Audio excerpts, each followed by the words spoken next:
আজকের গল্প তারানাথ তান্ত্রিক ও কাশিয়ারার অশরীরী। আমি আর কিশোরী তারানাথ তান্ত্রিকের বাড়ির নিকটে এসে পৌঁছতেই আকাশের বুকে একটু একটু করে জমতে থাকা শ্রাবণের ঘন কালো মেঘ ভেঙে ঝমঝম শব্দে বৃষ্টি শুরু হলো। গুরু গুরু আওয়াজে কালো মেঘের পরতের মাঝে খেলে যেতে লাগলো বিদ্যুতের লকলকে সাদা তরবারি। তাড়াহুড়োর চোটে ঘর থেকে ছাতা না নিয়ে বের হবার ভুলের মাসুল যে এভাবে দিতে হবে তা বুঝতে পারিনি। বৃষ্টির হাত থেকে বাঁচতে আমরা পুরী কি মরিভাবে ছুট দিলাম তারানাথের বাড়ির দিকে। তারানাথ একজন স্বনামধন্য তান্ত্রিক।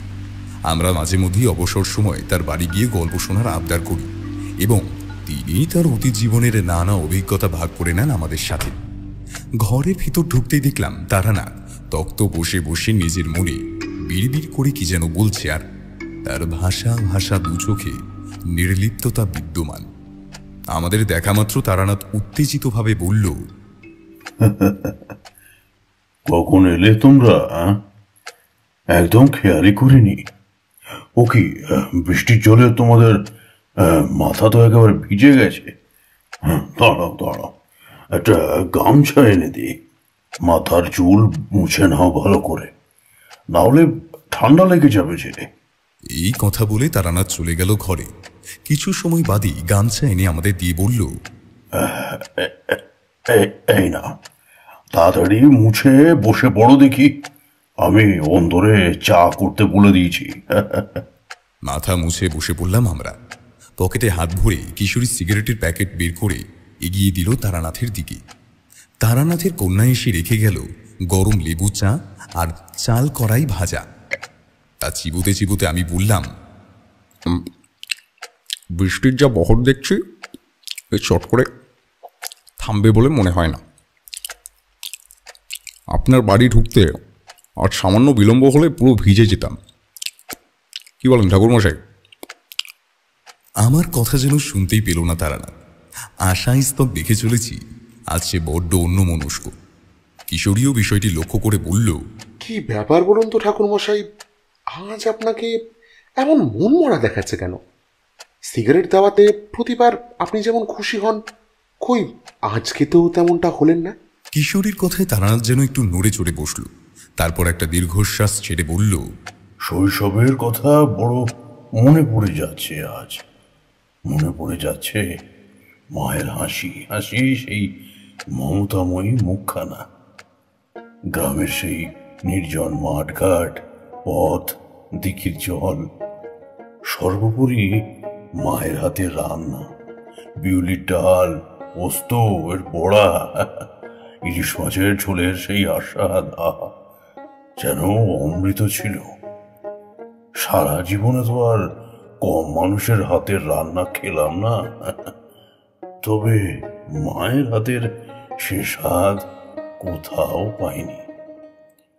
কোথায় যে হারিয়ে গেল সেই সব রঙিন দিনগুলো। এসব পুরনো দিনের কথা স্মরণে আসলে মনটা এমন উদাস হয়ে যায়।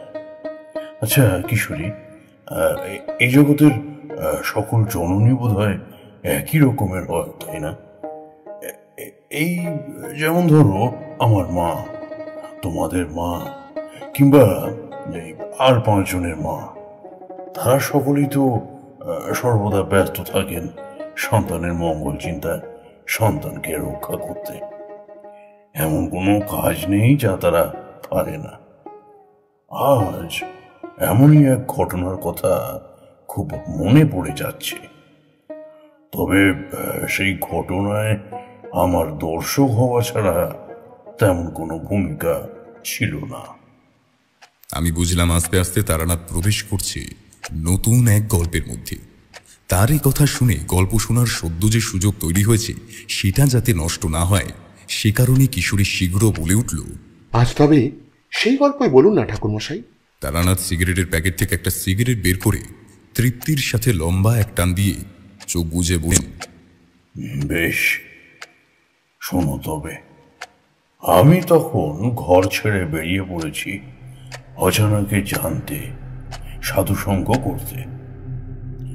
একদিন দ্বীপ্রহরে গ্রীষ্মের কড়া রোদের হাত থেকে বাঁচতে আশ্রয় নিলাম এক প্রকাণ্ড বটবৃক্ষ তলায়।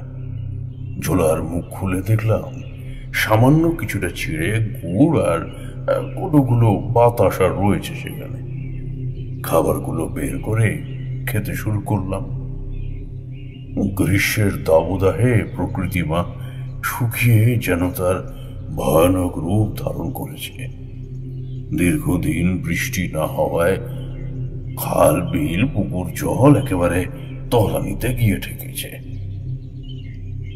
খাওয়া শেষ হয়ে এসেছে এমন সময় আমি দেখলাম খানিকটা দূরে রাস্তা ধরে এগিয়ে যাচ্ছে একটা লোক। তবে যে বিষয়টা দেখে আমার চক্ষু সংকুচিত হয়ে গেল তা হলো লোকটার চারপাশে ঘিরে রয়েছে ধোঁয়াশার মতো ভাসমান একরাশ মিশমিশে কালো অন্ধকার। এমন ভর দুপুরে কাঠ ফাটা রোদের মাঝেও লোকটিকে বেষ্টনকারী ওই অন্ধকার যেন মহা অশুভ কিছুর ইঙ্গিত দিচ্ছে তা আমার অজানা নয়। আমি উঁচু গলায় হাত নেড়ে তাকে ডাকলাম, এই যে একটিবার এদিকে শোনো তো। লোকটি আমাকে খেয়াল করেনি প্রথমে। চারিদিকে ঘাড় ঘুরিয়ে অবশেষে আমার দেখা পেয়ে সে এগিয়ে এলো বটতলার পানে। এবার ভালো করে পর্যবেক্ষণ করলাম তাকে। পাতলা গোছের চেহারা, শ্যামলা গায়ের রং, বয়স আন্দাজ 30-এর ঊর্ধ্বে নয়। মাথার চুল উস্কো খুস্কো, গায়ে সাদামাটা একটা ফতুয়া আর খয়াটে মলিন ধুতি। অসীম দুশ্চিন্তা আর দম বন্ধ করা অস্থিরতা যেন ঘুরপাক কাছে তার দুই চোখে। তাকে দেখে বেশ বোঝা যায় সে কোনো বিপদে পড়েছে অথবা পড়তে চলেছে। আমি এক দৃষ্টে তাকিয়ে থেকে নিরীক্ষণ শেষে বললাম, কি নাম হে তোমার? সে আমার দিকে পলকহীন ভাবে বিমূঢ় হয়ে তাকিয়ে রইল কিছু সময়। তারপর ভাঙা ভাঙা গলায় বলল, আগে নীরেন। তবে আপনারে তো ঠিক চিনলাম না। তার এ প্রশ্নের জবাবে আমি বললাম, সবাইকে যে চিনতে হবে তেমন তো কোনো কথা নেই। অমন কুচিন্তা মনে এনো না নীরেন, তোমার ছেলের জ্বর একেবারে নেমে যাবে। আমার এ কথা শোনা মাত্রই নীরেনের চোখের অভিব্যক্তি মুহূর্তে বদলে গেল। তার মনের ভিতর চলতে থাকা প্রবল ঝড় যেন সহসা থেমে গেছে। তার চোখ ভরে উঠল অপার শ্রদ্ধায়। অবুঝ বালকের মতো ছুটে এসে আমার পা দুখানি ঝাপটে ধরে অঝরে কাঁদতে কাঁদতে সে বলল, আপনি আপনি আমার ছেলেটারে বাঁচান বাবা ঠাকুর। শিবরাত্রির একটি সলতে আমার সেই 3 দিন আগে জ্বর এসেছে। এখনো অব্দি দেহের তাপমাত্রা নামবার কোনো নাম গন্ধ নাই। বৈদ্য কবিরাজ কিচ্ছুটি বাদ দিইনি। সামর্থ্যের বাইরে গিয়ে ডাক্তারও ডেকে এনেছিলাম, তবে তাতেও কোনো লাভ হয়নি। এভাবে চলতে থাকলে ছেলেটা যে আমার বেঘরে মারা পড়বে গো বাবা ঠাকুর। আমি আমি বেশ বুঝেছি আপনি সাধারণ কোনো মানুষ নন, যে মানুষ অজানা অচেনা একজন মানুষের মুখ দেখে বলে দিতে পারেন তার সন্তানের হাল হকিকত, সে আর যাই হোক নিতান্ত সাধারণ মানুষ হতে পারেন না। আপনি আপনি দয়া করে আমার সাথে চলুন বাবা ঠাকুর। আপনি না গেলে আমার ছেলেটা হয়তো কোনোদিন সুস্থ হয়ে উঠবে না। একমাত্র আপনি পারেন এখন আমার খোকার প্রাণ বাঁচাতে। আমি সত্তর পা থেকে তার হাত সরিয়ে বললাম, আহা বাহ, করো কি পা থেকে হাত সরাও। না বাবা ঠাকুর, আপনি যতক্ষণ না বলছেন আমার সাথে যাবেন আমি ততক্ষণ আপনার চরণে হাত দিয়ে পড়ে থাকবো। নীরেনের এমন কাতর স্বরের পীড়াপিড়ি আর কাকুতি মিনতি দেখে আমি বললাম, আচ্ছা ঠিক আছে আমি যাব। তা নীরেন, তোমার বাড়ি কোথায়? আমি যাব বলায় তার মুখ আলো হয়ে উঠল খুশিতে। অকৃত্রিম ঝলমলে সামান্য হাসি হেসে ও উত্তর দিল, আমার গ্রামের নাম কাশিয়ারা, এখান থেকে বেশ দূরে। তবে তবে যাত্রাপথে আপনার কোনো অসুবিধা হবে না। সামনে আমার গরুর গাড়ি রাখা রয়েছে। আমি এখানে এসেছিলাম এক নামজাদা বৈদ্যর সন্ধানে, কিন্তু তিনি বাড়িতে নেই। কোথায় যেন গেছেন, বেশ কয়েকটা দিন কেটে যাবে তার ফিরতে। তাই অগত্যা বৈদ্যকে ছাড়াই গ্রামে ফিরছিলাম। তবে তবে তবে ভগবান যা করে তা বোধহয় মঙ্গলের জন্যই করে। হ্যাঁ, মঙ্গলের জন্যই। তাই তো আপনার সাথে দেখা হয়ে গেল। আমি এবার নীরেনের সাথে এসে বসলাম গরুর গাড়িতে। চালক হুটহাট শব্দ করে গরুর গায়ে চাপড় মারতেই গাড়ি গড়াতে আরম্ভ করল। পরিচয় পর্বের পর জানতে পারলাম নীরেনের পুরো নাম নীরেন ঘোষ। সে কাশিয়ারা এর বাসিন্দা। তার 5খানা দুগ্ধবতী গাভী রয়েছে। তাদের দুধ বিক্রি করেই সে জীবিকা নির্বাহ করে। বছর 12 তার একমাত্র ছেলে আছে, নাম বুধন। বুধনের মা মারা গেছে 2 বছর আগে। বুড়ি পিসিমার কথা শুনে নীরেন দ্বিতীয়বার বিয়ে করেছে মাত্র কয়েক মাস পূর্বে। তবে মুশকিল হলো তার নতুন বউটি ভারী বদ। বিবাহের পূর্বে গুণাক্ষরেও সে বিষয়ে টের পায়নি নীরেন। বুধন তার সৎ মায়ের 2 চোখের বিষ হয়ে উঠেছে। নতুন মা তাকে সারাদিন হাড় ভাঙা পরিশ্রম করায়, উঠতে বসতে খাবার নিয়ে খোঁটা দেয়। ছেলেটা যে জ্বরে শয্যাশায়ী হয়ে পড়েছে, এতে তার বিন্দু মাত্র মাথা ব্যথা নেই। সহানুভূতির পরিবর্তে দিবা নিশি অবিরাম সাপ সাবান্ধই করে চলেছে তাকে। ছেলের এমন ভয়ানক দুরারোগ্য জ্বর, নতুন বউয়ের নিত্যদিন অশান্তির প্রকোপে তার মন মেজাজ একেবারে তুঙ্গে উঠেছে। এরকম চলতে থাকলে সে পাগল হয়ে যাবে। স্বল্প সময়ের মধ্যেই একথাও বলল নীরেন। সিক্ত চোখে অসহায় ভাবে ও আরো বলে চলল, বাবা ঠাউর, সবই তো শুনলেন। আমি যে কি ভুল করেছি গিরিবালাকে বিয়ে করে। ও মানবী নয়, ও দানবী। মানুষ হলে কি আর খোকাকে দিয়ে অমন পশুর মতো মেহনত করাতে পারতো? ওই শয়তানির অত্যাচার ওইটুকু বাচ্চা কি সইতে পারে? তাই তো এমন জ্বর বাঁধিয়ে বসলো ছেলেটা আমার। বাবা ঠাউর, আমি ঠিক করেছি গিরিবালাকে তার বাপের ঘরে রেখে আসবো। না হলে ও বাঁচতে দেবে না খোকারে। আমি নীরেনের কথা শুনছিলাম। বিনা মন্তব্যে মনটা বিষণ্ণ হয়ে যাচ্ছিল বাচ্চাটার করুণ অবস্থার কথা ভেবে। এক্ষেত্রে তো বুধনের কোনো দোষ নেই, তবু তাকে কেন এমন অত্যাচারিত হতে হবে? কেন এত কষ্ট ভোগ করতে হবে? কাশিয়ারা যখন পৌঁছলাম তখন বিকেল। গতিশীল সন্ধ্যার দিকে গরুর গাড়িতে বসে যেতে যেতে দেখলাম ছোট ছোট বালকেরা খেলা করছে মাঠে। রাখালেরা ফিরছে গরু মহিষের দল সঙ্গে নিয়ে। সন্ধ্যার শুভক্ষণেই গৃহবধূরা শাঁখে ফুঁ দিচ্ছে।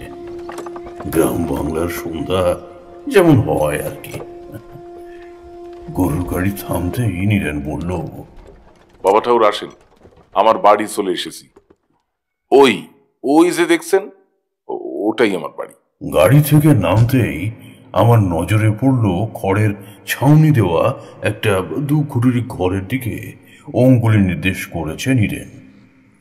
মাটির ঘরের চকচকে নিকানো দেওয়াল, বাঁশের খুঁটি বেয়ে লতিয়ে লতিয়ে উপরে উঠেছে চাল কুমড়ো কিংবা লাউ জাতীয় কোনো গাছ।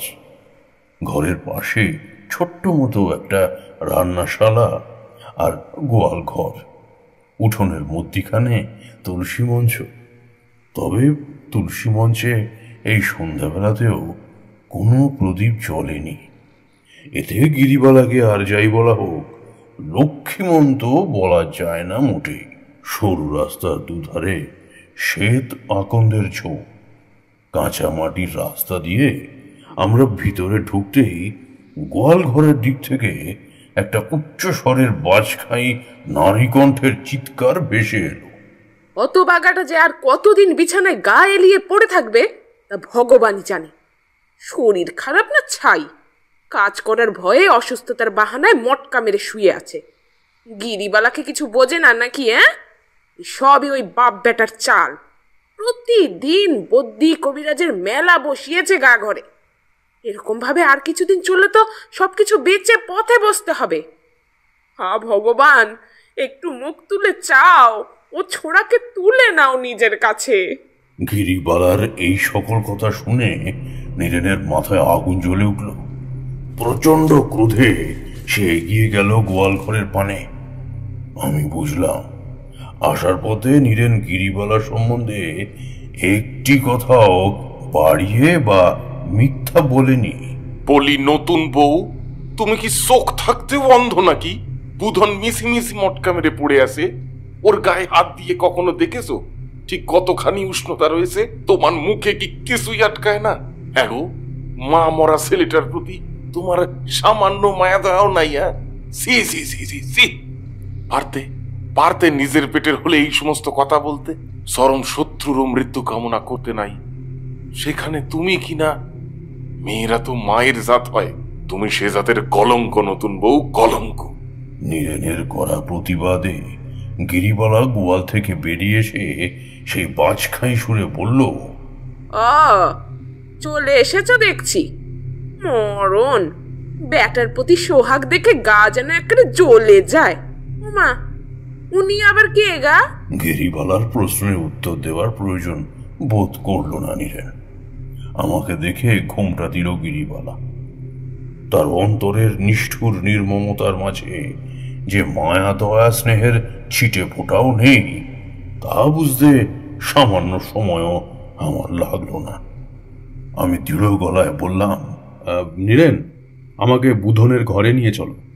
নিজের রাগ সাময়িক সময়ের জন্য প্রশমিত করে গিরিবালার কাছ থেকে সে আমার কাছে এসে বলল, আসুন বাবা ঠাকুর, এখানে দাঁড়িয়ে থেকে বৃথা সময় নষ্ট করার কোনো মানেই হয় না। আমি নীরেনের সাথে একটি ঘরে প্রবেশ করলাম। ঘুট ঘুটে অন্ধকার ঘরের ভিতরটা। নীরেন হাতড়ে হাতড়ে লণ্ঠন পেয়ে ওটা চালাতেই ধীরে ধীরে হলুদ আভা ছড়িয়ে পড়ল প্রতিটি কোণায়। অন্ধকার ফিকে হতে হতে মিলিয়ে গেল একসঙ্গে। আমার কেন জানি মনে হলো ঘরের মধ্যে সাদা বর্ণের কি যেন একটা ছিল।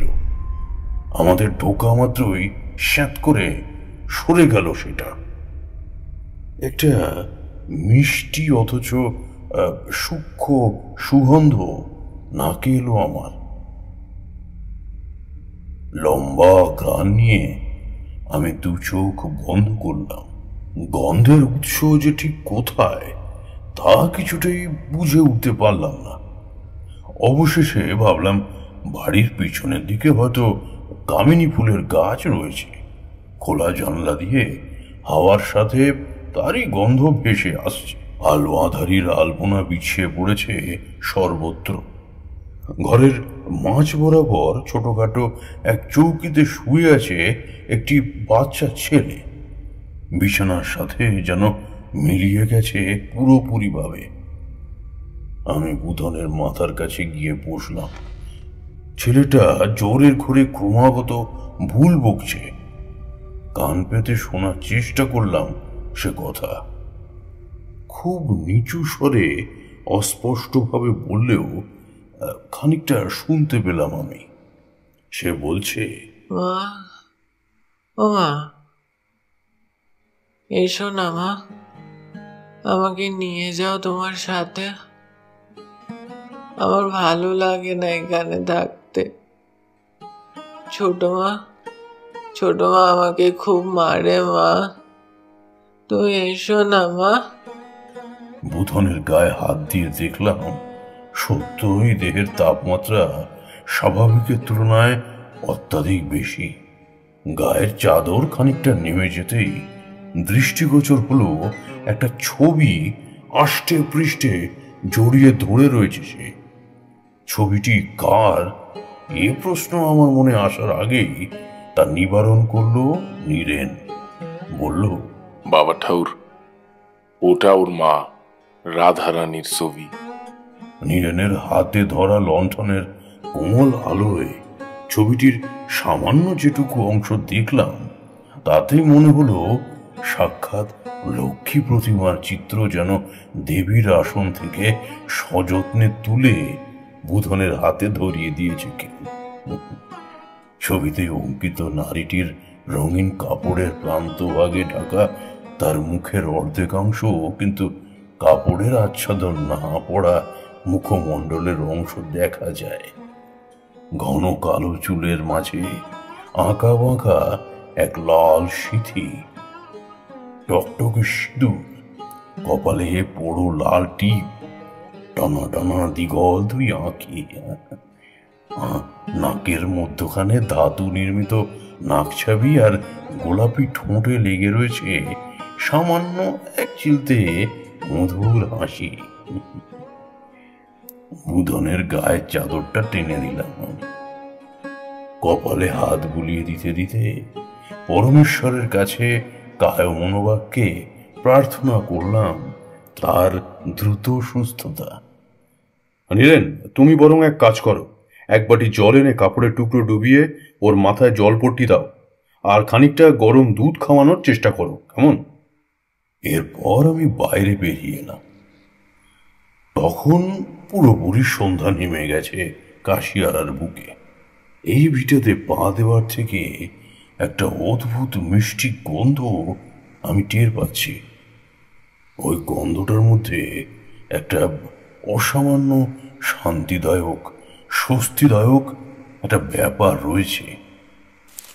আমি হাঁটতে হাঁটতে নীরেনের বাড়ির পিছন দিকটায় এলাম, আর তাতেই যা দেখলাম তাতে আমার পা যেন মাটির সাথে আটকে গেল। তারানাথ একটু থামতেই কিশোরী বলল, কি হলো ঠাকুরমশাই, বলুন, কি দেখে আপনার পা মাটির সাথে স্থির হয়ে গেল? নীরেনের বাড়ির পিছন দিকে যেতেই আমি দেখলাম বুনো গুল্মের ঝোপ থেকে একটা আবছা ছায়ামূর্তি উঁকি মারছে ঘরের জানালার দিকে। ছায়ামূর্তির অঙ্গে রয়েছে একটা কাপড় জাতীয় কিছু, তার হাতে কাঁচের ছুরি টোকাটুকি লেগে রিনিঝিনি শব্দ সৃষ্টি করেছে। তবে তাজ্জব করা বিষয় হলো বাড়ির এই পিছনের দিকেও কোনো কামিনী ফুলের গাছ নেই। যে গন্ধটা পেয়েছিলাম তাহলে ওটা কিসের ছিল? বিহলতা কাটিয়ে আমি চড়া গলায় বললাম, কে কে তুমি? ওরকম বনের মধ্যে দাঁড়িয়ে আছো কেন? নীরেন, নীরেন, লণ্ঠনটা নিয়ে বাড়ির পেছনে একবার এসো তো। আমার এমন হাঁক ডাকে থরথর করে কেঁপে উঠল ছায়ামূর্তিটি। চকিতে সনসন করে সে পলায়ন করলো পার্শ্ববর্তী জঙ্গলের দিকে। তবে পলায়ন করলো বলার চেয়ে অদৃশ্য হলো বললে বোধহয় যথার্থ বলা হয়, কারণ কোনো মানুষ শুকনো পাতার উপর দিয়ে দৌড়লে যে মরমর খড়খড় শব্দ শোনা যায়, আমার কানে কিন্তু সে প্রকার কোনো শব্দ এলো না। নীরেন যতক্ষণে সে পৌঁছলো ততক্ষণে সেই মূর্তি মিলিয়ে গেছে জঙ্গলের গাছগাছালির অভ্যন্তরে। লণ্ঠন হাতে নীরেন ছুটে ছুটে এসে খানিক দম নিয়ে পড়ল, কি হলো বাবা ঠাকুর, এমন করে ডাকলেন? আরে ডাকলাম কি আর সাধে হে, ওখানে কেউ একটা দাঁড়িয়ে জানলা দিয়ে উঁকি মারছিল তোমার ঘরে। তোমার ডাকা মাত্র মনে হলো জঙ্গলের দিকে পালিয়ে গেল। ওই ঘরে জানলায় উকি মারছিল? ওটাতে তো বুধন শুয়ে আছে। আচ্ছা আচ্ছা বাবা ঠাকুর, আপনি এখানে দাঁড়ান, আমি বরং জঙ্গলের আশপাশটা ভালোভাবে একবার দেখে আসছি। আমাদের গায়ে তো মোটে সোচ্ছাচড়ের উপদ্রব ছিল না। তাহলে আমি তাকে বাধা দিয়ে বললাম, থামো নীরেন, ওখানে গিয়ে আর বিশেষ লাভ নেই, চলো আমরা ঘরে ফিরে যাই। এত কিছু বিষয়ের মধ্যে যে বিষয়টা আমি অনেক পরে খেয়াল করেছিলাম তা হলো সেই উৎসহীন মিষ্টি গন্ধের উগ্রতা। সে রাতের পর সকালে ভারী আশ্চর্যজনক যে ঘটনাটা ঘটল তা হলো বুধনের শারীরিক সুস্থতা। মাত্র এক রাত্রের মধ্যে তার শরীর থেকে যাবতীয় ক্লান্তি দুর্বলতা যেন ধুয়ে মুছে গেছে। নীরেন আমার কাছে এসে সৌজন্যে নত হয়ে বলল, বাবা ঠাকুর, বাবা ঠাকুর, আজ আজ আপনার জন্যই আমার খোকা পুনর্জীবন পেল। ধন্য ধন্য আপনি। কইরে কইরে বুধন, একবার এখানে আয় তো বাপ, এখানে আয়। সত্য বলতে বুধন এলে আমি তাকে দেখে নিজেই অবাক হয়ে গেলাম। বুধনের চোখের তলার কালি কোথায় গেল? দুপাশের বসে যাওয়া গালি বা আজ কোথায়? তার পরিবর্তে একটা উজ্জ্বলতা ফুটেছে সমগ্র মুখাবয়ব জুড়ে। যে বালকের কাল রাত অবধি জমে মানুষের টানাটানি অবস্থা ছিল, আজ তার এই আমূল পরিবর্তন পরমেশ্বরের মর্জি ছাড়া আর তো কিছু নয়। সবই সবই তারই মর্জি। আমি প্রণাম জানালাম পরমেশ্বরকে। বুঝলে নীরেন, আমি কিছুই করিনি হে। যা করার তা করেছেন ওই পরমেশ্বর, তাই ধন্যবাদ তারই প্রাপ্য। বুধন এসে আমার প্রণাম করতেই যাচ্ছিল, তবে আমি তাকে ধরে নিয়ে বললাম, আহা, প্রণাম করতে হবে না। তুমি এখন সুস্থ বোধ করছো তো? আমার প্রশ্ন শুনে মৃদু হেসে ঘাড় নেড়ে সে উত্তর দিল, আজ্ঞে ঠাউর, শরীর এখন কিছুটা ঝরঝরে লাগছে। বেশ বেশ। তুমি কিন্তু সদ্য জ্বর থেকে উঠেছ, এখন একদম কোনো কাজে হাত দেবে না। তোমার বিশ্রামের অত্যন্ত প্রয়োজন, বুঝলে?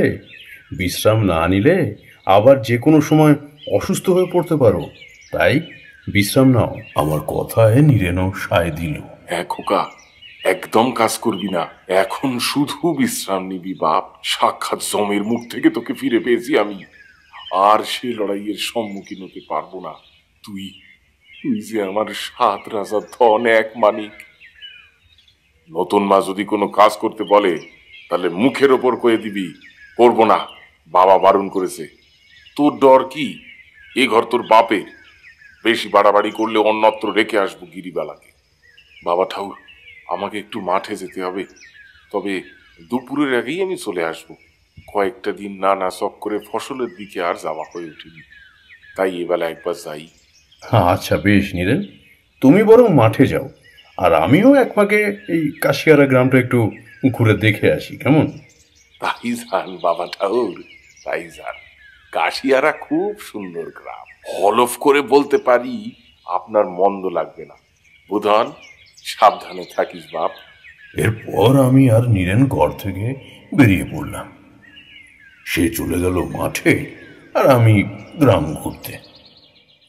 অনেকক্ষণ যাবৎ কাশিয়ারা গ্রাম ভ্রমণ করে আবার যখন ফিরে এলাম নীরেনের বাড়িতে, তখন সদর পেরোতে না পেরোতেই প্রচণ্ড শোরগোল শুনে দ্রুত পায়ে ঘরে ঢুকে দেখলাম মারমুখী নীরেন গিরিবালার প্রতি বিকট চিৎকার করে বলছে, আজ তোমারে আমার হাত থেকে কেউ বাঁচাতে পারবে না গিরিবালা। তোমার দুঃসাহস দেখে আমি স্তব্ধ হয়ে যাচ্ছি। আমি নিজে বুধনকে কোনো কাজ করতে মানা করেছিলাম, তাই ও করেনি। আর করবেই বা কি উপায়ে? গা থেকে জ্বর নেমেছে ঠিকই, কিন্তু তাই বলে শরীরে সেই জোর তো ফেরেনি। সে কারণেই ও তোমার মুখের ওপর কাজ করতে পারবো না বলেছে। কিন্তু তাই বলে কোন আক্কেলে উনানের গরম শিক দিয়ে ওর পিঠে চাকা দিয়েছো? হ্যাঁ? আমার চোখ এবার গেল তাওয়ায় বসে ফুপিয়ে ফুপিয়ে কাঁদতে থাকা ছোট্ট বুধনের দিকে। আমি প্রায় ছুটে গিয়ে তার খোলা পিঠে তাকিয়েই দু চোখ বন্ধ করে দিলাম। মস্ত একটা দগদগে লম্বা কতর অসীম জ্বালা সহ্য করতে না পেরে ছটফট করছে বাচ্চা ছেলেটা। নিজেকে আর সংযত রাখতে পারলাম না কিছুতেই। যদিও জানি কারো ব্যক্তিগত পারিবারিক বিষয়ে বাইরের লোক হয়ে কথা বলা ঠিক নয়, কিন্তু তাই বলে চোখের সামনে কোনো অন্যায় হচ্ছে দেখেও মুখ বুজে থাকা অনুচিত। এই প্রথম গিরিবালার মুখোমুখি দাঁড়িয়ে তার চোখে চোখ রেখে বললাম, শিশুর মধ্যেই স্বয়ং ভগবানের বাস। তুমি সেই শিশুকে এমন আঘাত করো কোন স্পর্ধায়?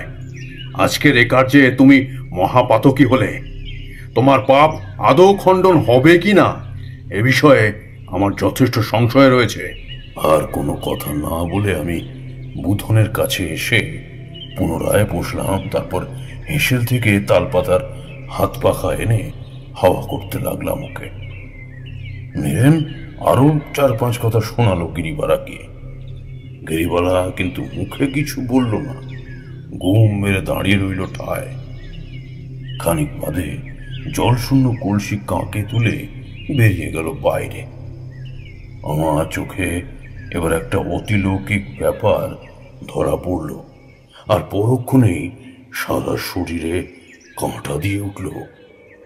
উঠোনের ওপারে যেখান থেকে শুরু হয়েছে শ্বেত আকন্দের ঝোপ, ঠিক সেইখানেই সাদা সাদা ধোঁয়ার মতো কিছু একটা বায়বীয় ভাসমান জিনিস এসে একত্রে জমাট বেঁধে একটা মনুষ্য আকৃতির সৃষ্টি হলো। তারপর সেটা শটান বেরিয়ে গেল সেদিকে যেদিকে কিছুক্ষণ আগেই গিরিবালা গিয়েছে। আমি এবার পরিষ্কার বুঝতে পারলাম নীরেনের বাড়িতে অস্বাভাবিক অতিপ্রাকৃত এক সত্তা বিদ্যমান। আমি কালকেই গিরিবালাকে তার পিতৃঘরে রেখে আসবো। ওর বাড়াবাড়ি সমস্ত সীমা লঙ্ঘন করে গেছে। নীরেনের কথায় আমি আর খুব একটা কর্ণপাত করলাম না। মাঝে মাঝে বেশ খানিকটা সময় কেটে গেল। দুপুর গড়িয়ে বিকেল হতে চলল, অথচ গিরিবালা এখনো ফিরে আসেনি। মনের মাঝে একটা চাপা অস্থিরতা জমাট বাঁধতে শুরু করেছে ধীর গতিতে। নীরেনের মধ্যেও এ বিষয়ে উদ্বেগের জন্ম হয়েছে দেখলাম। সে আমার কাছে এসে কাঁচুমাচু মুখে শুকনো গলায় বলল, কি হলো বলুন তো বাবা ঠাকুর? সে কোন ভর দুপুরে গিরিবালা গেছে জল আনতে? কই কই এখনো তো ফিরলো না। আমার মনে হচ্ছে হাজারো প্রশ্নের ঝড় উঠেছে। আমি তা বুঝতে না দিয়ে বললাম, কিছুই তো বুঝতে পারছি না নীরেন। পুকুর থেকে জল আনতে তো আর এতক্ষণ সময় লাগার কথা নয়। তাহলে আমার মনে হয় জানেন, গিরিবালা গোসা করে কোনো পড়শির গৃহে ঢুকেছে। না হে, ব্যাপারটা এতটা তুচ্ছ করে দেখলে বোধ হয় মূর্খামি হবে। আমাদের একবার খোঁজ নিয়ে দেখা উচিত। এই সময় দিনের আলো রয়েছে, আর কালক্ষেপ না করে চলো বের হই। নীরেনকে বুঝিয়ে সুঝিয়ে গিরিবালার খোঁজে বেরিয়ে পড়লাম। আশেপাশে কিছু বাড়িতে তার সন্ধান করেও নিরাশ হয়ে শেষমেশ পুকুর ঘাটের দিকে এলাম। পুকুরের শান বাঁধানো ঘাটে মৃত্যু কলসির ভাঙা টুকরো দেখে মনটা ছ্যাঁত করে উঠল। তবে কি যে আশঙ্কা করেছিলাম তাই সত্য হলো। আমাদের উভয়ের নজর পড়ল পুকুরের পশ্চিম কোণে কচুরিপানার সাথে জড়ানো লাল হলুদ শাড়িটার দিকে। আমার মনে পড়ে গেল যে এই শাড়িটা পরেছিল গিরিবালা। নীরেন এক লাফ দিয়ে ঝাঁপিয়ে পড়ল জলে। সাঁতার কেটে সেখানে গিয়ে ডুব দিয়ে তুলে আনলো গিরিবালার হিমশীতল ফ্যাকাশে দেহটা। পুকুর ঘাটে গিরিবালাকে শুয়ে নীরেন বোঝার চেষ্টা করলো তার হৃদযন্ত্র কাজ করছে কি না। ধীরে ধীরে ঘাটে ভিড় জমে উঠল। সাধারণ মানুষ অনুমান করলো যে নিশ্চয়ই পা পিছলে জলে পড়ে মারা গেছে গিরিবালা।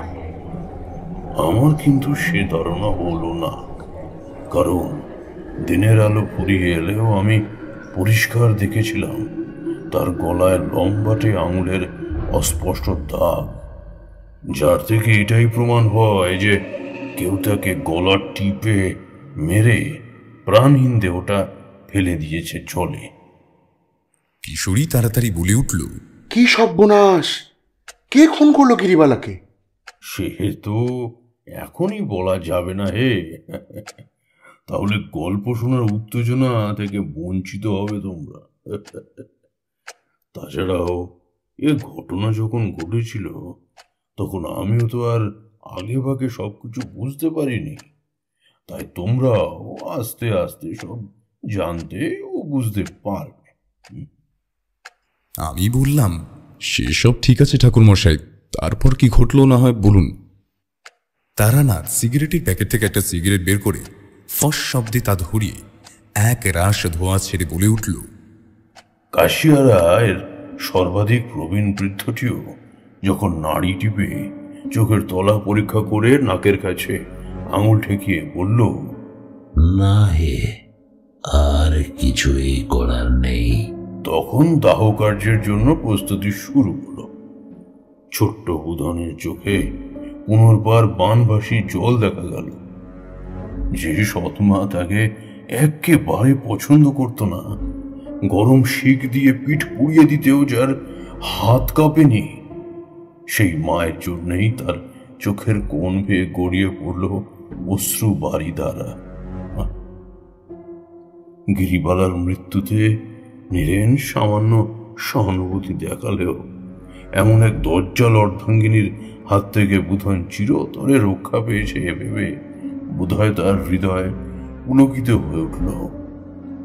কিন্তু তখন কি আর নীরেন কুলাক করেও জানত যে এরপরই এক ভয়ানক বিভীষিকা তার সমস্ত আনন্দ ভাঞ্চাল করে দিয়ে হানা দেবে তাদের শান্তিপূর্ণ জীবনে।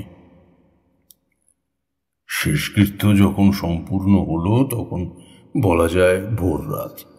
যাবতীয় ক্রিয়াকর্ম সেরে নীরেন আর বুধন সকালে ফিরে এলো ঘরে। সারাটা দিন কেটে গেল থমথমে ভাবে। আমি লক্ষ্য করলাম বুধনের শরীর থেকে কামিনী ফুলের মতো ফুরফুরে মিষ্টি গন্ধটা বের হচ্ছে ক্রমাগত। যাই হোক, পড়ন্ত বিকালের শেষটুকু তেজ বিলিয়ে দিয়ে সূর্য অস্ত গেলে নেমে এলো ঘোর কালো রাত। আমার মনের মধ্যে কেউ যেন বলে উঠল, আজকের রাতে ভয়ানক কিছু একটা ঘটতে চলেছে। তোমরা তো জানো, আমি কোনো বিপদের আগাম ইঙ্গিত পেলে তা মিথ্যা হওয়ার নয়। নীরেনকে কাছে ডেকে শান্ত স্বরে বললাম, দেখো নীরেন, আজ রাতে তোমার আর বুধনের কোনো এক মহা অনিষ্ট ঘটতে চলেছে, তাই তোমাকে একটু হুঁশিয়ার থাকতে হবে, বুঝলে? উদ্বিগ্ন হয়ে পড়ো না। আমিও তোমাদের সাথে একই ঘরে শোব, দেখা যাক কি ঘটে। মুখে উদ্বিগ্ন হতে বারণ করলাম বটে, তবে আমার মধ্যে বিচিত্র বিপদের ঘণ্টা কিন্তু বেজেই চলল। নীরেন শঙ্কিত হয়ে কম্পমান গলায় বলল, কি বলছেন বাবা ঠাকুর? আমাদের উদ্ধার করুন আপনি। এই রাধা মাধব, আমি তো কোনো পাপ করিনি। আমার কপালে তবে এত দুর্ভোগ, এত সংসার কেন? আহ নীরেন, এখনই অত ঘাবড়ে যেও না, শক্ত হও। তুমি ভয় পেলে বুধনের কি দশা হবে বুঝতে পারছো? শোনো, বুধনকে এসব কিছু জানানোর কোনো দরকার নেই। রাতে অল্প কিছু ফল দই খেলাম। নীরেন বুধনকে কয়েক টুকরো ফল খাওয়ালো, তবে নিজের দাঁতে কিচ্ছুটি কাটলো না। আসলে কি জানো, মানুষ যদি একবার জেনে যায় যে তার মাথার উপর ভয়ঙ্কর অযাচিত কোনো বিপদের খাঁড়া নেমে আসতে চলেছে, তখন তার নাওয়া খাওয়া মাথায় ওঠে বই কি। হ্যাঁ, সে যাই হোক, খাওয়ার পর আমি নীরেন আর বুধন শুয়ে পড়লাম ঘরে। শোয়ার আগে এক ঘটি জল নিয়ে তা শোধন করে ছিটিয়ে দিলাম চৌকির চারিধারে। যত রাত বাড়তে লাগলো ততই আমার মনের মাঝে সেই অতল স্পর্শী ভয়ের বিচিত্র অনুভূতি একটু একটু করে মাথা চাড়া দিয়ে উঠল। বারে বারে মনে হলো, এই বুঝি এমন কিছু ঘটবে যা আমাদের সকলের কল্পনা দিত।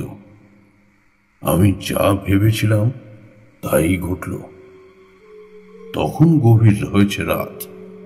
বাইরে নির্জনতার মধ্যে যেন কিসের একটা ধপ করে শব্দ হলো। দেখলাম শব্দটা কানে যেতেই নীরেনের চোখে যেটুকু তন্দ্রাভাব নেমে এসেছিল তা উবে গেছে কর্পূরের মতো। স্থির চোখে চেয়ে রইলাম বন্ধ দরজার দিকে। আমার শিরায় শিরায় শিহরণ প্রবাহ প্রবল বেগে বয়ে চলেছে। সেই ভারী শব্দের আওয়াজ ক্রমে এগিয়ে এলো, তবে শব্দটা কিন্তু এক নাগাড়ে হচ্ছে না। প্রত্যেকবার শব্দ হওয়ার মাঝে থাকছে ক্ষণকালের তফাৎ। শব্দের ছন্দ দেখে বোঝা যায় এটি কোনো ভারী পদাঘাতের শব্দ। তবে এমন গুরুভার সম্পূর্ণ দেহ কার হতে পারে তা বুঝলাম না। এই গোটা বিষয়টি বলতে হয়তো বেশ খানিকটা সময় লাগলো, তবে বাস্তবে ঘটেছিল কিন্তু চোখের নিমিষে। কি বলবো তোমাদের, এরপর যা চাক্ষুষ করলাম তাতে আমার হৃদস্পন্দন দ্বিগুণ বেড়ে গেল। বড় শব্দে বন্ধ দরজাটা খুলে যেতেই হু হু করে ঘরে ঢুকে এলো অশান্ত বাতাস। একটা উৎকট শব্দের সাথে ডানা ঝটফট করতে করতে কোনো নিশাচর পাখি উড়ে এসে বোধহয় বসলো গৃহের চালে। খোলা দৌড় দিয়ে এবার আস্তে আস্তে প্রবেশ করলো বিকৃত এক কায়া। 4 হাত পায়ে ভর দিয়ে হামাগুড়ির মাধ্যমে এগিয়ে আসছে সে। প্রতিবার মাটিতে হাত পা রাখার ফলে উৎপন্ন হচ্ছে শব্দ। কায়াটির ঘাড় একদিকে হেলানো, ছোট ছোট দুটো কোটরে যেন দুটুকরো জ্বলন্ত কয়লা রেখে দিয়েছে কেউ। ধুলোতে লুটাচ্ছে তার ডবডবে ভিজে সুবিশাল কেশ। শরীর থেকে টপ টপ করে ছুঁয়ে পড়ছে জলবিন্দু। জলের মিহি সরু রেখা জন্ম নিচ্ছে তার গা থেকে।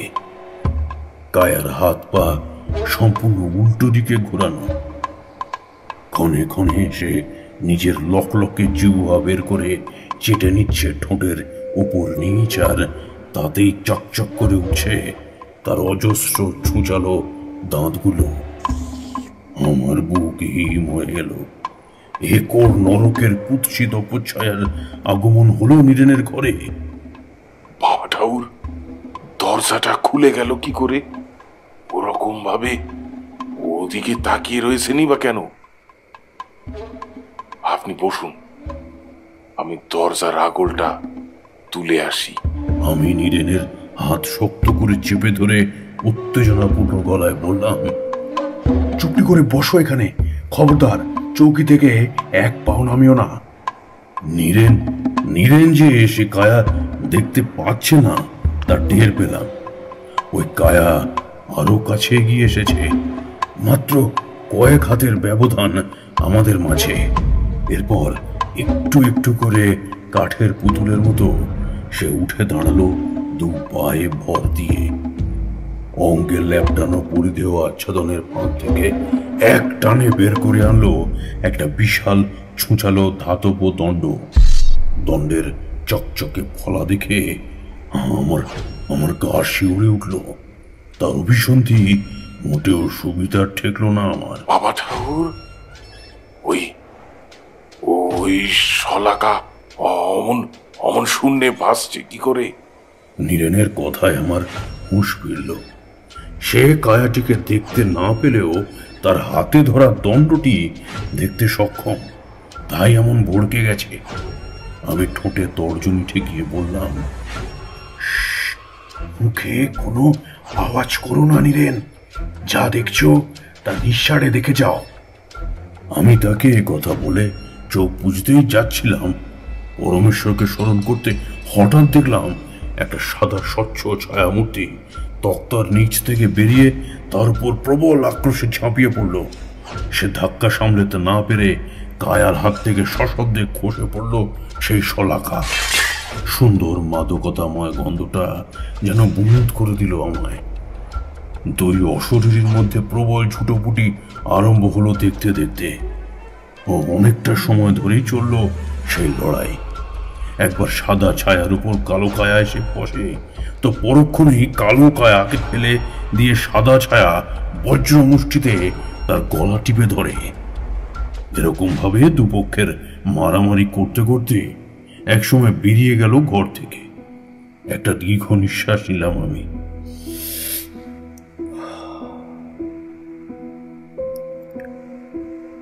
নীরেনকে সাহস জুগিয়ে বললাম, নীরেন, আপাতত ফাঁড়া কেটে গেছে, চলো এবার নিশ্চিন্তে ঘুমানো যাক, চলো।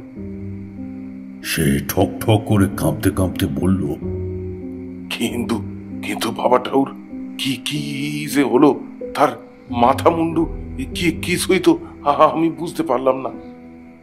আপনি যদি দয়া করে এই অধমকে বিষয়খান বুঝিয়ে বলতেন, তাহলে তাহলে হয়তো। সময় হলেই সব বলবো, অনেক রাত হয়েছে, চলো এখন ঘুমিয়ে পড়ো। বাকি রাতটুকু কেটে গেল কোনোভাবে। সকালবেলায় রোদ ঝলমলে আলোর মধ্যে দাঁড়িয়ে রাতের ওই ঘটনা নিছক অনেক কল্পনার মতো কেমন যেন বিবর্ণ ঠেকল আমার ভিতর, কিন্তু অমঙ্গলের ঘণ্টা বেজেই চলল। দুপুরবেলা স্নান খাওয়া পর্ব সমাপ্ত হলে আমি একটু পুকুর ঘাটের দিকে এলাম। মস্ত একটা ছাতিম গাছ দেখতেই তার তলায় গিয়ে বসে পড়লাম। এমন গরমের দিনেও আরামদায়ক জলো হাওয়াতে আমার দু চোখ কখন যেন বুঝে এলো অজান্তে। কতক্ষণ ঘুমিয়েছিলাম তা সঠিক মনে নেই, তবে ঘুম ভাঙার কারণটা আমার স্পষ্ট মনে আছে।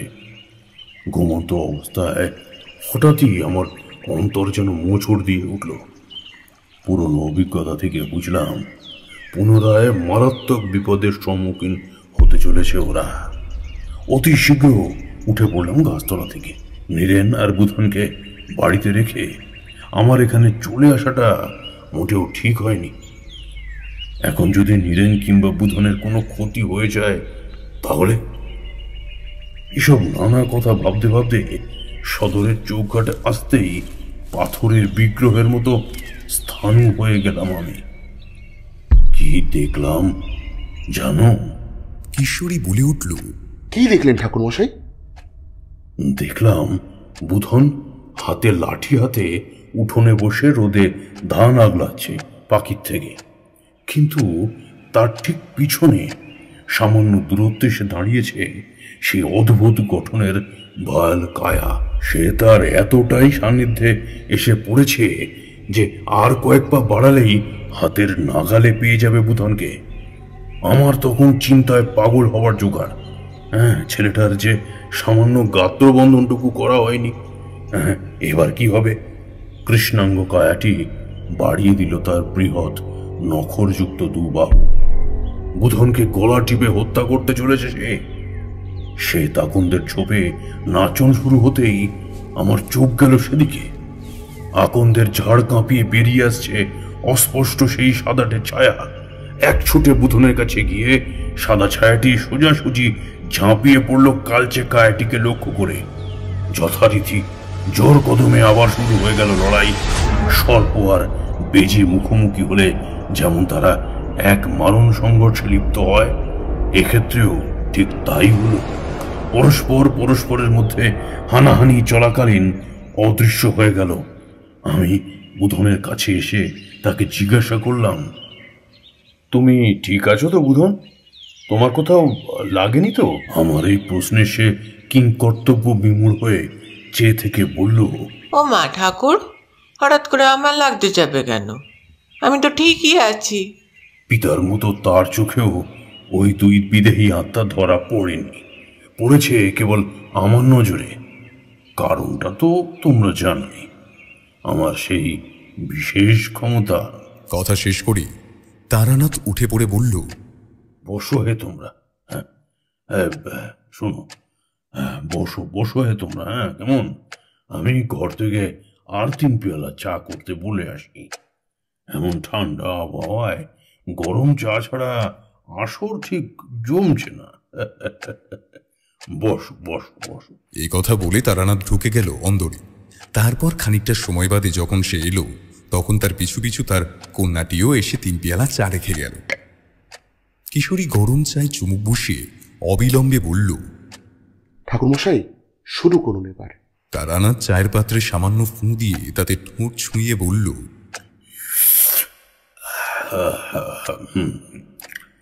তো যা বলছিলাম, এই ঘটনা দেখার পর আমি সিদ্ধান্ত নিলাম সব কিছু বলে দেব নীরেনকে। হ্যাঁ, যেমন ভাবনা তেমন কাজ। দুপুরবেলায় সে ঘরে একাকী কর্মে ব্যস্ত দেখে আমি তার কাছে গিয়ে বললাম, নীরেন, কাল মধ্যরাতে তোমার গৃহে হাজির হয়েছিল এক ভয়ানক অশরীরী। তুমি তাকে দেখতে পাওনি, তবে আমার চোখকে ফাঁকি দেওয়ার সাধ্য বা ক্ষমতা দুটোর কোনোটাই তার নেই। তোমার মনে পড়ছে শূন্যে এক শলাকা ভাসতে দেখে ভারী চমকে গিয়েছিলে তুমি? ওটা আদতে ধরেছিল সেই অশুভ অশরীরী, তোমাদের প্রাণ নিতে এসেছিল। তুমি তাকে দেখতে অক্ষম হলেও তার হাতে ধরা শলাকাটি দৃষ্টিগোচর হয়েছিল তোমার। আমি কিন্তু শুধু সেই অশরীরীকে দেখতে পেয়েছি কেবল তাই নয়, তাকে চিনতেও পেরেছি। আমার কথায় নীরেনের মুখ অলিখিত পত্রের মতো সাদা হয়ে গেল।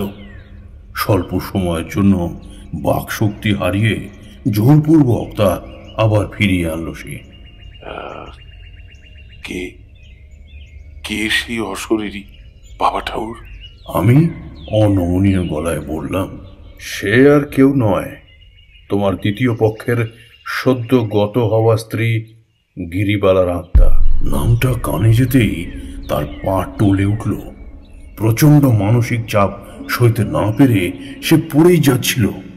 আমি হাত বাড়িয়ে তাকে ধরে নিয়ে মাটিতে বসিয়ে দিলাম। সর্বনাশ! তাহলে আমাদের আর নিস্তার নাই। ঈশ্বর, সে মরে গিয়েও ফিরে এলো। ও সর্বনাশিনী আমাদের পিতা পুত্রের জীবন নিয়ে তবেই শান্তি লাভ করবে। আমি তার এই প্রশ্নের প্রত্যুত্তর দেওয়ার প্রয়োজনীয়তা বোধ করে বললাম, না হে নীরেন, তোমার এই কথা আমি মেনে নিতে পারছি না। কারণ অন্য আর এক স্বচ্ছ শ্বেত শুভ্র অশরীরী আত্মা বারে বারে তোমাদের পিতা পুত্রের প্রাণ বাঁচিয়ে চলেছে গিরিবালার দুষ্ট আত্মার হাত থেকে। নীরেন আমার কথায় আঁতকে উঠে বলল, কি কইছেন বাবা ঠাকুর? আরো একটি আত্মা রয়েছে আমার বাসায়? হ্যাঁ, রয়েছে, আর তার দৌলতেই তোমরা এখনো সূর্যের আলো দেখার সৌভাগ্য লাভ করেছ। তাকে ভয় না পেয়ে ধন্যবাদ দাও, সে তোমার ঘরে আছে বলে। কিন্তু বাবা ঠাকুর, দ্বিতীয় অর্থাৎ সেই শ্বেতকায় আত্মাটিকে কি চিনতে পেরেছেন আপনি? তার মুখ বা দেহের খুঁটিনাটি সেভাবে না দেখা গেলেও সে যে আসলে কে তা আমি অনুমান করতে পেরেছি। তবে তোমাকে এখনই বলবো না তার পরিচয়। আমি নিজে আগে নিশ্চিত হই, তারপর না হয় তোমায় জানাবো। আর কিছু না বলে আমি সোজা অপর ঘরটাতে ঢুকে এলাম। ঘুমটা অসময়ে ভেঙে যাওয়ার কারণে আবার ঘুমিয়ে পড়লাম কখন যেন। তবে আমার নিবানিদ্রায় ব্যাঘাত ঘটালো একটি সুমধুর হালকা মিষ্টি গন্ধ। চোখ বুজে থাকা আর সম্ভব হলো না আমার পক্ষে। দু চোখের পাতা খুলতেই দেখলাম আমার বিছানার পায়ের কাছে বসে আছে একটি সাদা ধবধবে শরীর। তবে সে শরীর মোটেও রক্ত মাংসের গোড়া নয়। কুয়াশা কিংবা অফুরন্ত ধূসর মেঘ যেন জমাট বেঁধে সেই দেহের জন্ম দিয়েছে। মাথা হেঁট করে বসে থাকার কারণে লম্বা চুল আর ঘুমটা তার মুখ ঢেকেছে। বোধহয় নীরবে কাঁদছে সে। আমার মুখে একটা খুশির দীপ্তি ফুটে উঠল। একেবারে ঠিক আন্দাজি করেছিলাম তো। ঠোঁট জুড়ে সূক্ষ্ম হাসি রেখাঙ্কিত হলো। তার কান্নার সহায়হীনতা দেখে নয়, বরং তার অপত্য স্নেহ দেখে। নিচু গলায় বললাম, রাধারানী, কাঁদছো কেন? তারানাথের কথা শুনে কিশোরী লাফিয়ে উঠে প্রশ্ন করল, ঠাকুরমশাই, তার মানে ওই সাদাটে প্রেতাত্মা আসলে বুধনের জননী রাধারানীর ছিল? হ্যাঁ গো কিশোরী, ওই শুভ্র আত্মা হলো রাধারানীর। কিশোরী ফের বলল, আপনি কি করে বুঝলেন যে ওটি রাধারানী? আরে ধুর, এ আবার এমন শক্ত কি কাজ? এই ব্রহ্মাণ্ডে জননীর চেয়ে আপন আর কেউ নেই। 10 মাস 10 দিন গর্ভে ধারণ করার পর অসহ্য প্রসব বেদনাকে তুচ্ছ করে মাই পারে নারী ছেঁড়া ধন কোলে নিয়ে সমস্ত জ্বালা যন্ত্রণা নিমিষে ভুলে যেতে। কেবলমাত্র ছোট্ট নবগত শিশুর মুখ দেখেই আমি নীরেনের বাড়িতে পদার্পণ করা মাত্রই বুঝেছিলাম এক অলৌকিক অস্তিত্বের উপস্থিতি আছে। সেই বিদেহী আত্মা ছিল সর্বক্ষণ বুধনের সঙ্গী। মা ব্যতীত আর কেই বা এমন করে খেয়াল রাখতে পারে? মনে করে দেখো, প্রথম দিন যখন বুধনের ঘরে ঢুকলাম তখন আমার মনে হয়েছিল কেউ একটা ঘর থেকে সরে গেল স্যাঁত করে। তারপর বাড়ির পিছন থেকে জানলা দিয়ে যে ছায়ামূর্তি উঁকি মারছিল তার কেউ নয়, সে রাধারানী ছিল। ছেলের প্রতি নজর রাখতে সে সর্বদা ব্যস্ত। বুধনের দেহ থেকে আমি রাধারানীর আত্মার মিষ্টি গন্ধ পেয়েছিলাম। তবে হ্যাঁ, একেবারে প্রথমেই আমি ধরতে পারিনি যে সেই অশরীরই হলো রাধারানী। যত সময় গেছে ততই তা উপলব্ধি করেছি অন্তরে অন্তরে। আচ্ছা ঠাকুরমশাই, তারপর কি হলো? রাধারানী মুখ তুলে চাইল আমার দিকে। তার মাথা থেকে ঘোমটা খুলে যেতেই দেখলাম বুধনের জ্বরের সময় যে মুখ ছবিতে দেখেছিলাম হুবহু সেই একই মুখ। ঘোর কালো চুলে টকটক করছে সিঁথি ভরা সিঁদুর, কপালে বিরাজমান লাল টিপ, নয়নে লেপ্টে রয়েছে মায়া কাজল, আর গোলাপের পাপড়ের মতো দুই ঠোঁট তার। রাধারানী আমার দিকে তাকিয়ে ক্রন্দন থামিয়ে বলল,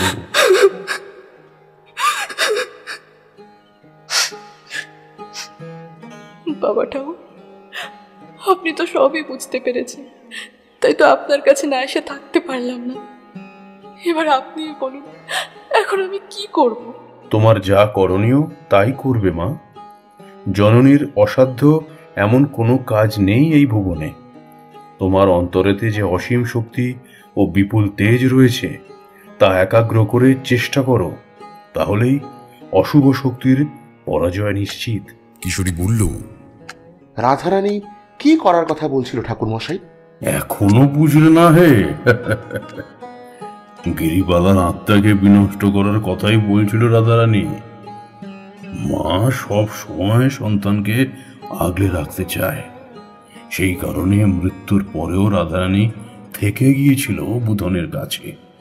ছলো ছলো নয়নে সে বলল, বাবা ঠাকুর, আমি কি পারবো গিরিবালার আত্মাকে পুরোপুরি ভাবে নির্মূল করতে? কাল রাত থেকে আজ দুপুর অব্দি মোট 2 বার চেষ্টা করেও তো তা সম্ভব হলো না। পারবে বই কি মা, নিশ্চয়ই পারবে। তোমাকে যে বুধনের জন্য পারতেই হবে, না হলে তোমার একমাত্র পুত্র আর জীবিত রবে না। আমার কথায় যেন রাধারানীর শান্ত চোখে ধক করে আগুন জ্বলে উঠল। সে ভরাট গলায় কইল, পারবো ঠাকুর, আমি পারবো। আমাকে যে পারতেই হবে। এরপর গিরিবালার আত্মা যখনই হাজির হবে ঠিক তখনই আমার হাতে তার অন্ত অনিবার্য। আমি ভগবানের কাছে প্রার্থনা করছি এই যুদ্ধে যেন তুমি সফলতা অর্জন করো। জানেন ঠাকুর, আমার নিয়তিতে যে এত স্বল্পায়ু লেখা ছিল তা জানতাম না, আর জানলেই বা কি করতাম। জন্ম মৃত্যুর উপর তো আর মানুষের হাত নেই। বেশ সুখেই সংসার করছিলাম, কিন্তু হঠাৎ করে কাল রাত্রের মতন ঘনিয়ে এলো সেই সময় যখন বুধনকে ছেড়ে আমায় চলে যেতে হতো। মরার পরে ছেলেটার ওই অসহায় নিঃস্ব মুখটা দেখে আমি থেকে গেলাম ওর কাছে। বেঁচে থাকতে যা যা করতাম এখনো সে সবই করি। যেমন ও ঘুমিয়ে গেলে মাথায় হাত বুলিয়ে দিই, জ্বর বা অন্যান্য শরীর খারাপে সর্বক্ষণ ওর কাছে কাছে থাকি। খেলতে গিয়ে চোট পেয়ে ঘরে এলে আমি এসে ওর ক্ষতস্থানে ফুঁ দিয়ে দিই। ঘুমের ঘরে মা মা বলে যখন ডেকে ওঠে তখন পরম মাতৃ উষ্ণতায় বুকে জড়িয়ে ধরি। তবে পার্থক্য হলো এই যে আগে বুধন আমায় দেখতে পেত, অনুভব করতে পারত, আর এখন সে আমায় না পায় দেখতে, আর না পারে আমার কার্যকলাপ অনুভব করতে। পিসিমার কথায় যখন বুধনের বাবা নতুন বিয়ে করে বউ ঘরে আনলো, বিশ্বাস করুন আমি ভারী খুশি হয়েছিলাম। ভাবলাম ছেলেটা আবার একটা নতুন মা পাবে, কত যত্ন আত্মি ভালোবাসা পাবে। বড্ড মূর্খ ছিলাম আমি, এখন তা হারে হারে বুঝি। গিরিবালা আসার কদিন পর থেকেই নিজের আসল রূপ ধরল। ভাবলাম বুধনকে মেনে নিতে ওর হয়তো একটু সময় লাগবে। বকাবকি, গালিগালাজ, একটু একটু মারধরও শুরু হলো। কিন্তু আস্তে আস্তে সেই সবের মাত্রা চড়তে লাগলো দিনকে দিন। তবে সব কিছুর সীমা ছাড়িয়ে গিয়ে যখন উনানের তপ্তশিক বের করে বুধনের পিঠে পরিয়ে দিল সে, তখন আর মাথা ঠিক রাখতে পারলাম না। তাছাড়া গিরিবালা এবার পরিকল্পনা করছিল বুধনের খাদ্যে বিষ মেশানোর। একজন মেয়ে হয়ে পুত্র সম বালককে মারতে যে চায়, তার বেঁচে থাকার কোনো প্রয়োজনীয়তা নেই এ সংসারে। গিরিবালা গিয়েছিল পুকুর ঘাটে জল ভরতে। প্রচন্ড রাগে দিলুম তার ঘাড় মোটকে জল ঠেলে।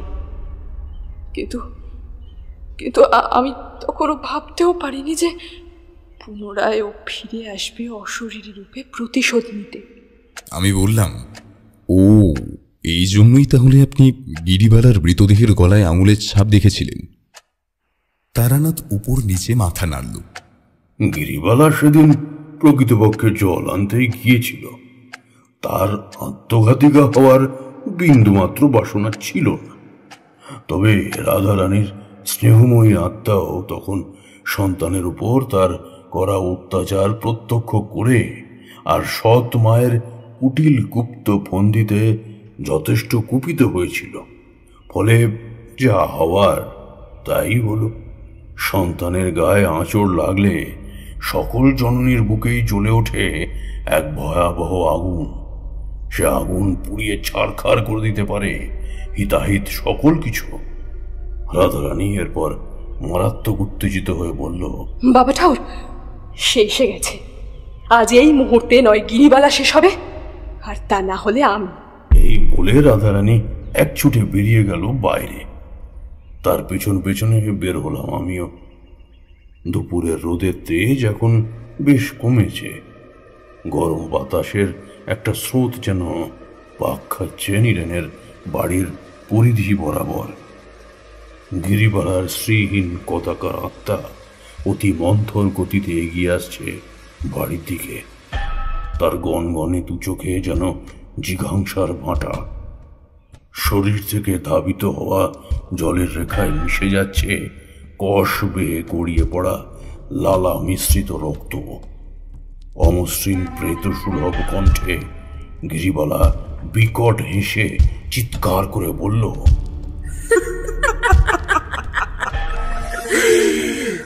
আজ বুধনের রেহাই নেই।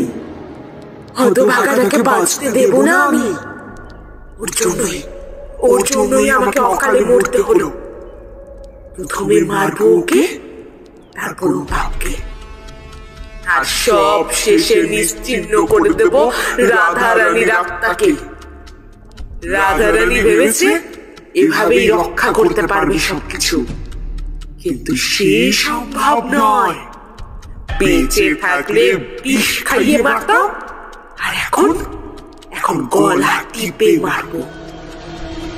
সম্ভব কি সম্ভব নয় তা এক্ষুনি দেখতে পাবি রে শয়তানি। তোর মনের কামনা পূর্ণ হতে আমি দেব না। আমার অন্তরের যাবতীয় শক্তি দিয়ে আজ তোর বিনাশ ঘটাবো। রাধারানী এবার দৌড়ে গেল গিরিবালার কৃষ্ণবর্ণের কায়ার দিকে। আমি দু চোখ বন্ধ করে পরমেশ্বরের কাছে মিনতি করলাম নিষ্পাপ বাচ্চাটার প্রাণ ভিক্ষার। শুরু হলো এক মহা সংগ্রাম। সেই সংগ্রাম এক নারীর সাথে অপর এক নারীর অতৃপ্ত আত্মার, যাদের কেন্দ্রবিন্দুতে রয়েছে এক বালক। রাধারানী গায়ে জোরে চেপে ধরল গিরিবালার কণ্ঠ।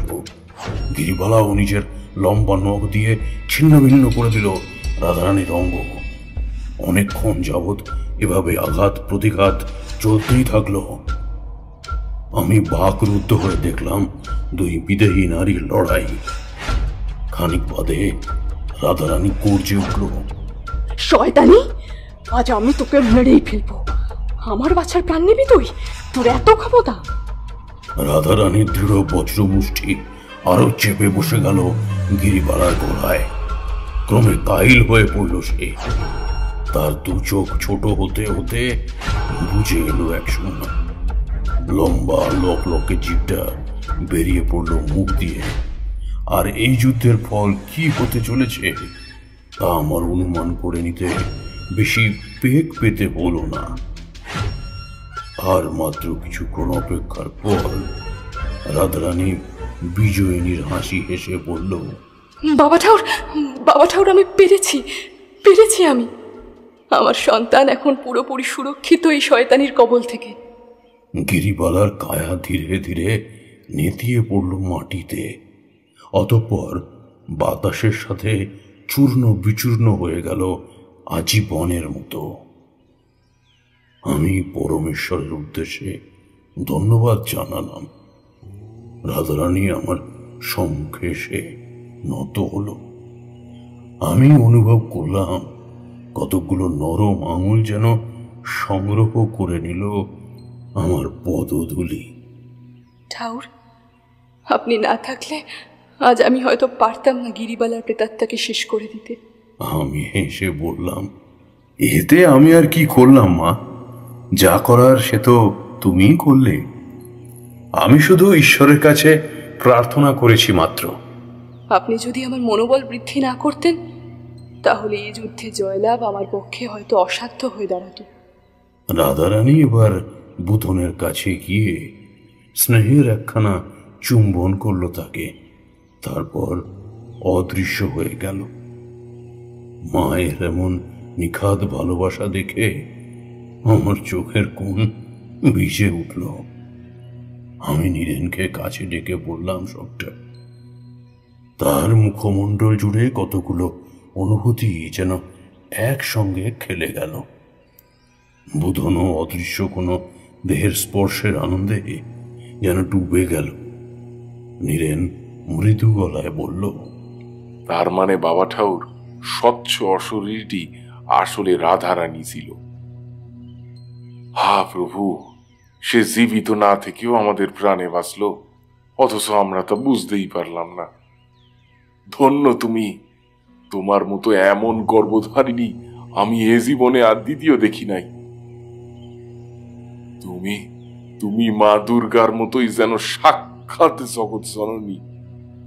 গিরিবালার অতৃপ্ত অপশক্তির ধ্বংস হওয়ায় বুধন এবং নীরেন সম্পূর্ণরূপে সুরক্ষিত দেখে আমি তার পরের দিনই বাড়ির উদ্দেশ্যে যাত্রা করলাম। আমার নয়নে ভেসে উঠছিল রাধারানীর সেই লাস্যময় মুখখানি, এবং মনের আঙিনায় দেখেছিলাম আমার জন্মদাত্রী মায়ের মুখ। তারানাথের গল্প সমাপ্ত হলে আমি আর কিশোরী বের হলাম বাড়ির পথে। শুনছিলেন তারানাথ তান্ত্রিক ও কালচক্র।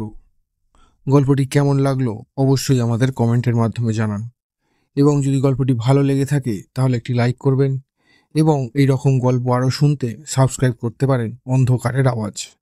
দেখা হবে পরবর্তী একটি ভিডিওতে। ততক্ষণের জন্য ভালো থাকুন, সুস্থ থাকুন।